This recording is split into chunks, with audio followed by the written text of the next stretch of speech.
अस्सलाम वालेकुम दोस्तों, मैं हूं आयशा। तो दोस्तों, आज इजराइल और फिलिस्तीन को लेकर हमारे देश में एक बहस हो रही है। देश की मेजॉरिटी को लगता है कि इजराइल हमारे देश के लोगों को रोजगार दे रहा है और हमारे देश के बहुत सारे लोग इजराइल की वजह से 1.5 लाख रुपए महीने अपने घर पर भेज रहे हैं। और दूसरी तरफ कांग्रेस है, जिसे ये लगता है कि इजराइल जालिम है और फिलिस्तीन पर जुल्म कर रहा है। और अब इस मामले पर प्रियंका गांधी और योगी आदित्यनाथ आमने सामने आ गए हैं। आज मैं आपको ये बताऊंगी कि योगी और प्रियंका गांधी से में कौन सही है और गलत कौन है। लेकिन सबसे पहले आज मैं आपको रूस लेकर चलना चाहती हूँ, क्योंकि रूस ने आज ऐसा कुछ किया है जो पूरी दुनिया को एक ऐसी बीमारी से निजात दिला सकता है जो लाइलाज है और जो सीधे मौत की तरफ ले जाती है। जी हाँ, रूस ने ये दावा किया है कि उसने कैंसर की वैक्सीन बना ली है और अब ये वैक्सीन अपने देश के लोगों को फ्री में लगाएगा। रूस के रेडियोलॉजी मेडिकल रिसर्च सेंटर ने ये कहा है कि कैंसर की वैक्सीन को वो अगले साल के शुरुआत में लॉन्च कर देगा।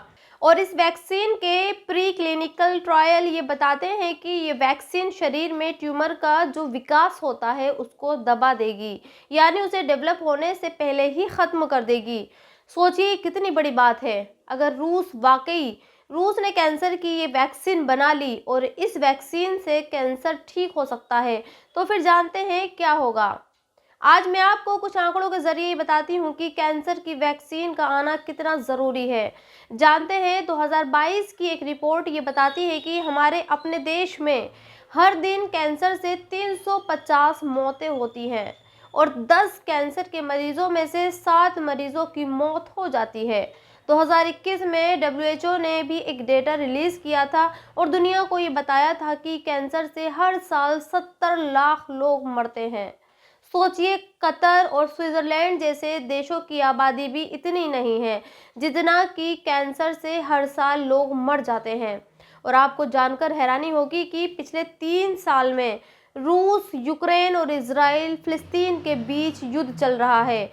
इसमें भी इतने लोग नहीं मरे जितने कि कैंसर से लोग मर रहे हैं। लेकिन अफसोस जानते हैं किस बात का है? आज हमारा देश मंदिरों को खोजने में लगा हुआ है। हमारे देश की पुलिस फोर्स और प्रशासन के लोग मंदिरों को खोज रहे हैं। जैसे कल ही हमारे देश के अलग अलग हिस्सों में कई सारे मंदिरों को ढूंढा गया। 2 मंदिर उत्तर प्रदेश के संभल में ढूंढे गए, एक मंदिर वाराणसी में ढूंढा गया और एक मंदिर तमिलनाडु के किसी शहर में ढूंढा गया। और एक रूस है जो कैंसर की वैक्सीन ढूंढ रहा है। खैर, संभल के बारे में आज मैं आपको एक और चीज़ बताना चाहती हूँ। ये सही है कि संभल में मंदिर मिल रहे हैं, लेकिन कल पुलिस प्रशासन द्वारा संभल के सांसद का एक बिजली का बिल मीडिया में रिलीज किया गया और ये बताया गया कि उनके घर का बिल 0 आया है। आरोप यह है कि सांसद साहब के घर का बिल इसलिए 0 आया है क्योंकि उनके घर जो बिजली इस्तेमाल हो रही थी, जो मीटर से नहीं बल्कि कटिया डालकर यानी चोरी से इस्तेमाल की जा रही थी। सोचिए, एक शख्स जो सांसद है और सांसद को छोड़िए, एक मुसलमान है और माशाल्लाह दाढ़ी वाला मुसलमान है, उसके घर में बिजली भी चोरी से चलाई जा रही थी। आज हमें ये लगता है कि योगी की सरकार और प्रशासन जानबूझकर मुसलमानों को बदनाम कर रहा है, लेकिन हम ये भूल गए हैं कि जो इस्लाम झूठ बोलने को हराम करार देता है, वो इस्लाम चोरी को कैसे जायज़ ठहरा सकता है। और आपको जानकर हैरानी होगी कि पिछले 2 दिनों में संभल में बिजली चोरी के मामले में 88 एफआईआर दर्ज हुई हैं, जिसमें 4 एफआईआर मस्जिदों पर दर्ज की गई हैं और 1 एफआईआर मदरसे पर दर्ज की गई है। और जानते हैं, बिजली विभाग ये दावा कर रहा है कि संभल में 7 करोड़ रुपए की बिजली चोरी की गई है और हमें ये लगता है कि ये सब जानबूझकर किया जा रहा है। याद रखिए, जहां चिंगारी होती है आग भी वहीं लगती है। अगर संभल के मुसलमान ईमानदार होते और बिजली चोरी नहीं करते, तो फिर आज देश का मीडिया संभल के मुसलमानों को बिजली चोर नहीं कह रहा होता। इसलिए आज सिर्फ संभल के ही नहीं बल्कि सारे देश और दुनिया के मुसलमानों को ये समझना चाहिए कि इस्लाम दोनों हाथों में लड्डू लेकर चलने की इजाज़त नहीं देता। ऐसा नहीं हो सकता कि आप चोरी भी करते रहो, मुसलमान भी बने रहो, क्योंकि जब वो पकड़ता है तो फिर सबको नंगा कर देता है और आज संभल में मुसलमानों के साथ यही हो रहा है। खैर, अब आपको ये बताती हूँ कि इजराइल और फिलिस्तीन को लेकर हमारे देश में सियासत क्यों हो रही है।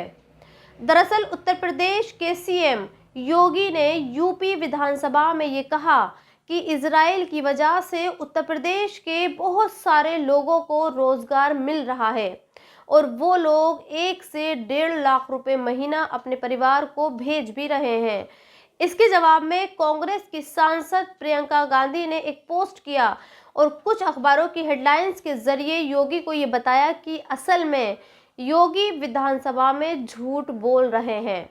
उत्तर प्रदेश से जो लोग इजराइल गए हैं वो बहुत दुखी हैं और उन्हें डर के साए में जीना पड़ रहा है और उनके परिवार के लोग ये कह रहे हैं कि बस किसी तरह से वो घर लौट आए। असदुद्दीन ओवैसी ने भी ये लिखा है कि जब खुद भारत सरकार अपने देश के लोगों को इजराइल न जाने की सलाह दे रही है तो फिर योगी ये झूठ क्यों बोल रहे हैं कि इजराइल में उत्तर प्रदेश के जो लोग हैं वो खुशी खुर्रम रह रहे हैं और अपने घर वालों को ढेर सारा पैसा भी भेज रहे हैं। खैर, अब ये आपको तय करना है कि सही कौन है और मैं ये चाहती हूँ कि आप मुझे कमेंट्स बॉक्स में लिखकर ज़रूर बताएं। और हाँ, मैं आपको इतना बता सकती हूँ कि आज बीजेपी से जुड़े लोग प्रियंका गांधी की तुलना आतंकवादी कसाब से ज़रूर कर रहे हैं। मिस्टर सिन्हा नाम के एक ट्विटर हैंडल से 2 फोटो पोस्ट की गई हैं। एक फोटो में आतंकी अजमल कसाब है और दूसरी फोटो में प्रियंका गांधी फिलिस्तीन वाले बैग के साथ हैं और इन दोनों फोटो के जरिए ये बताने की कोशिश की जा रही है कि जिस तरह से हाथ में कलावा बांधकर अजमल कसाब ने लोगों को बेवकूफ़ बनाया था, ठीक उसी तरह से प्रियंका गांधी भी फिलिस्तीन के नाम का बैग लेकर लोगों को बेवकूफ़ बना रही है। और अब आपको युद्ध से जुड़ी 3 अहम खबरें बताती हूँ।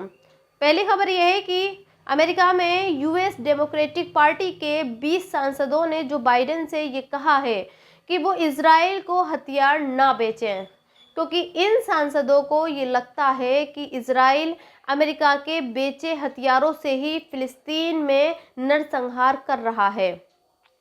और दूसरी खबर यह है कि कल इजराइल के प्रधानमंत्री नेतन्याहू ने सीरिया की एक पहाड़ी जिसका नाम हरमन है वहां गए और अपनी सेना के साथ फोटो खिंचवाया और दुनिया को ये बताया कि देखिए, इजराइल ने सीरिया की हरमन पहाड़ी पर कब्जा कर लिया है।